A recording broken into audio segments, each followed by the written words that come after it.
السلام ورحمۃ اللہ وبرکاتہ. جی قبر پکی بنانا اسلام کی روح سے جائز نہیں ہے، ایک بات ہے. لیکن یہ بات یاد رکھیں، جو بندہ مستری ہے، مزدور ہے، جس طرح کہ آپ نے بتایا کہ میں مستری ہوں، آپ کا یہ کام ہے. آپ سے اگر کوئی بندہ یہ کہتا ہے کہ جی آپ سے قبر کھدوانی ہے، اور اس کو آپ سے وہ تیار کرواتا ہے، اور وہ پتھر لگواتا ہے، سیمنٹ کی پکی بنواتا ہے، یا پتھر سنگے مرمر لگواتا ہے، پکی بنواتا ہے، میں اس کی کمائی کو حرام نہیں سمجھتا جی، کیونکہ آپ کا پیشہ ہے، آپ سے وہ کام کروا رہے ہیں. ہاں یہ ہے کہ اگر آپ یہ کام نہ کریں، کہیں جی میں پکی قبر نہیں بناؤں گا، تو یہ آپ کا تقوی ہے. لیکن آپ اگر یہ کام کر لیتے ہیں، بنا دیتے ہیں، تو آپ کی کمائی کے اوپر کوئی کسی قسم کا نقد نہیں کیا جا سکتا. میری رائے، میری تحقیق جو مجھے کتاب و سنت کے مطالعے سے سمجھ آئی ہے، آپ کی کمائی حلال ہی رہے گی انشاءاللہ، حرام نہیں ہوگی اس بات سے جی. تو اس کے اوپر آپ مجرم بھی نہیں ہوں گے. گناہگار اور نافرمان وہی ہوگا جو بنوا رہا ہے جی.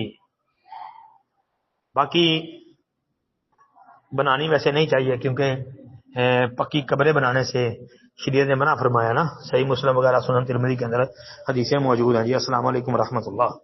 السلام ورحمۃ اللہ وبرکاتہ.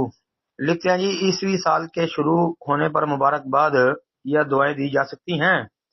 اب محترم بھائی، یہ جو نئے سال کا آغاز ہوتا ہے 1 جنوری سے، تو لوگ دعائیں دیتے ہیں. پہلی بات ہے، مسلمانوں کا سال جو ہے یہ محرم سے اس کا آغاز ہوتا ہے. دوسری بات یہ ہے کہ اس طرح سال کے شروع میں کوئی بھی مبارکباد دینا یا کوئی بھی دعا پڑھنا جی، اس کا ثبوت میری تحقیق میں نبی کریم صلی اللہ علیہ وسلم سے نہیں ہے. یعنی آپ کی سنت سے ثابت نہیں ہے کوئی چیز اس حوالے سے. یہ جو دعا اللہم ادخلہ علینا بالامن والایمان والسلامتی، یہ دعا جو ہے یہ کئی کتابوں کے اندر کئی سندوں کے ساتھ موجود ہے.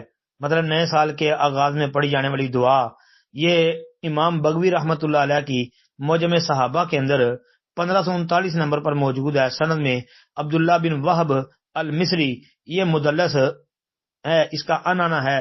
سما کی صراحت میرے علم کے مطابق کہیں بھی نہیں ہے جی، سند ضعیف ہے.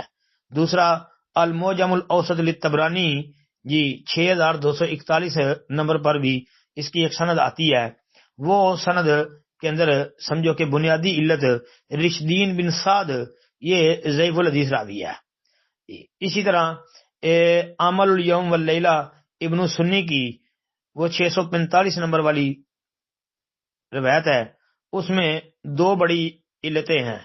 ایک ولید بن مسلم وہ مدلس ہے، اور یہ تدریس تسویہ کرتا تھا، یعنی اس کے لیے سماع مسلسل کا ہونا ضروری ہے، لہذا یہ سماع مسلسل بھی موجود نہیں ہے. تو دوسرا اس میں جہالت بھی ہے، یعنی مجہور راویوں والا معاملہ بھی ہے.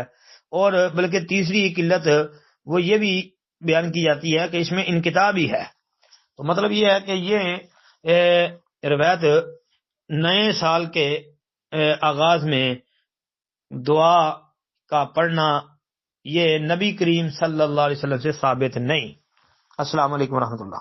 وعلیکم السلام ورحمۃ اللہ وبرکاتہ. محترم بھائی کہتے ہیں یہ جمعے والے دن جو ہے وہ زوال کے وقت نماز پڑھنا جس طرح کہ عام دنوں میں ممنوع ہے، اور جمعے والے دن نہیں. جی جمعے والے دن جو ہے نا اس کو استثناء اصل ہے نا جمعے کے دن کو، کیونکہ صحیح بخاری وغیرہ کے اندر یہ نبی کریم صلی اللہ علیہ وسلم کی حدیث موجود ہے کہ جب بندہ خطبہ شروع ہونے سے پہلے مسجد میں پہنچ جائے تو وہ آگے جتنی اس کے مقدر میں وہ نماز پڑھ لے، 2 پڑھ لے، 4 پڑھ لے، 6 پڑھ لے، 10 پڑھ لے، جتنی مقدر میں ہے وہ پڑھ لے جی.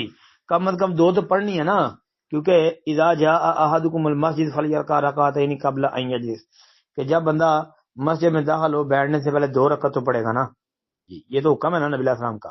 تو اس لیے جتنی اس کے مقدر میں ہے، جتنی رکھتے پڑھنا چاہتے پڑھ لے.